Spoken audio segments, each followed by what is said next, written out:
जय हिंद दोस्तों, मैं भूपेन नामदेव। कैसे हो आप लोग? आशा करता हूँ आप लोग अच्छे होंगे। आपके लिए एक अच्छी खुशखबरी है। एसएससी की तरफ से न्यू नोटिफिकेशन जारी किया गया है, जिसमें आपका एसएससी जीडी का न्यू वैकेंसी आ चुका है।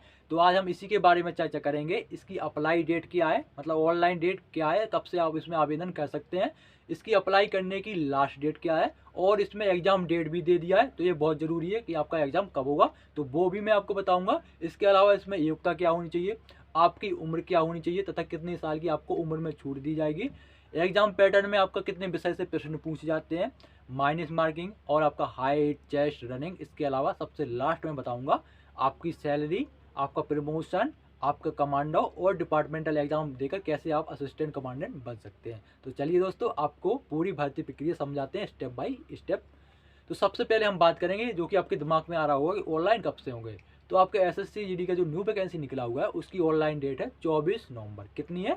24 नवंबर 2023 से आप इसमें आवेदन कर सकते हैं। आवेदन की जो लास्ट डेट है वो आपकी 28 दिसंबर 2023 रखी गई है। अब बात करें इस एग्जाम के लिए आपकी योग्यता क्या होनी चाहिए।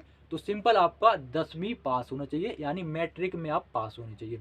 बात करें आपकी उम्र सीमा के बारे में, तो उम्र सीमा आपकी 18 से 23 साल होना चाहिए। अगर आप ओबीसी कैंडिडेट हैं तो आपको मिलती है इसमें 3 साल की छूट। अगर आप एससी या एसटी कैंडिडेट हैं तो आपको मिलेगी इसमें 5 साल की छूट।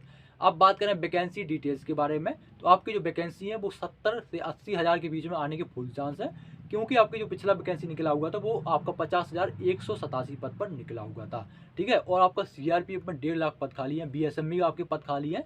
तो आपका वैकेंसी ज़्यादा से ज़्यादा आएगा, क्योंकि 2024 अप्रैल 2024 में आपके चुनाव है। तो आप निश्चिंत रहिए और पढ़ाई में लग जाइए। कुछ टाइम में के बाद मैं आपको एग्जाम डेट भी बताऊंगा। ठीक है, तो अब बात करते हैं इसके एप्लीकेशन फीस के बारे में।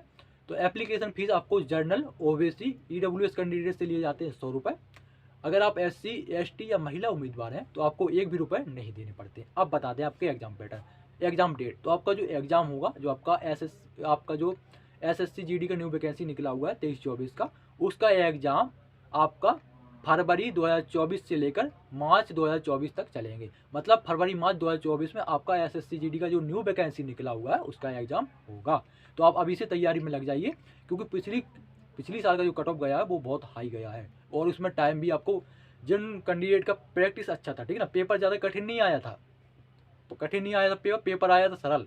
ठीक है, और आपको उसमें जो आपके नए फ्रेशर कैंडिडेट थे, तो जो आपके पुराने कैंडिडेट हैं तो वो आप कैलकुलेशन में बहुत ज़्यादा फास्ट थे, मतलब जल्दी कैलकुलेशन कर लेते थे। टाइम आपको 1 घंटे का था पेपर का। और जो आपके नए कैंडिडेट हैं जिनको आता भी होता कुछ, तो अब धीरे कैलकुलेशन है तो आप जल्दी नहीं कर पाओगे। तो आपकी अपनी स्पीड बढ़ाइए। समझते इसके एग्जाम पैटर्न के बारे में। कट ऑफ इस साल की बहुत हाई गई है, क्योंकि पेपर भी सरल था, पेपर ज़्यादा कठिन नहीं था। तो इसमें 4 विषय से आपके प्रश्न पूछे जाते हैं। जी के जीएस से रहते हैं 20 प्रश्न, मैथ से आपके 20, और रीजनिंग से 20, और हिंदी या इंग्लिश जो आपको अच्छा लगे वो आप सुन सकते हैं, उसके आपके 20 क्वेश्चन रहते हैं, जो कि आपके 80 मार्क्स के रहते हैं। एक क्वेश्चन आपका 2 मार्क्स का रहता है, मतलब 80, 8 दूनी 16, 160 मार्क्स का आपका यह पेपर होता है। बात करें इसके टाइम के बारे में, तो 60 मिनट का इसमें टाइम दिया जाता है। माइनस मार्किंग इसमें 0.50 की होती है। मतलब इसका ये हुआ कि अगर आप कोई 2 क्वेश्चन गलत करोगे तो आपका 1 अंक काट लिया जाएगा। अब बात करें फिजिकल टेस्ट के बारे में। सबसे पहले होता है आपका रिटन एग्जाम, फिर फिजिकल, फिर आपका मेडिकल, फिर आपका डॉक्यूमेंट वेरिफिकेशन। तो फिजिकल टेस्ट में आपका जो पुरुष उम्मीदवार का हाइट होना चाहिए वो 170 सेंटीमीटर होना चाहिए। अगर कोई पुरुष एसटी कैटेगरी में आता है और उसकी हाइट 162.5 सेंटीमीटर है तो आप इसमें अप्लाई करने के लिए एलिजिबल हो, मतलब आप इसमें अप्लाई कर सकते हो। बात करें महिला उम्मीदवार की हाइट के बारे में, तो इनकी हाइट 157 सेंटीमीटर होना चाहिए। अगर कोई महिला एसटी कैटेगरी में आती है और उनकी हाइट 150 सेंटीमीटर है तो आप इसमें बिल्कुल अप्लाई कर सकते हैं, कोई दिक्कत नहीं है।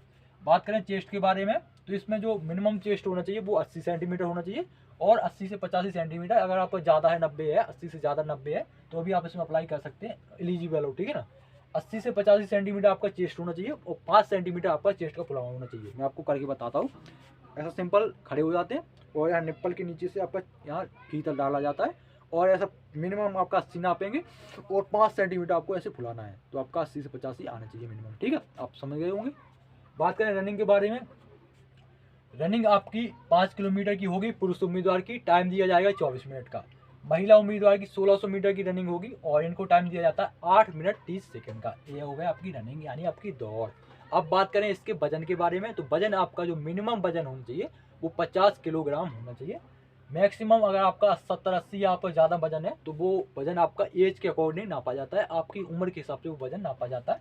चाहे आपका इंडियन आर्मी हो गया, चाहे आपका स्टेट पुलिस हो गया, चाहे आपका BSF CISF, चाहे असम राइफल, चाहे आपको जो होगा उसमें आपका जो अगर आपका ज़्यादा वजन है तो वो आपका उम्र के हिसाब से नापा जाएगा।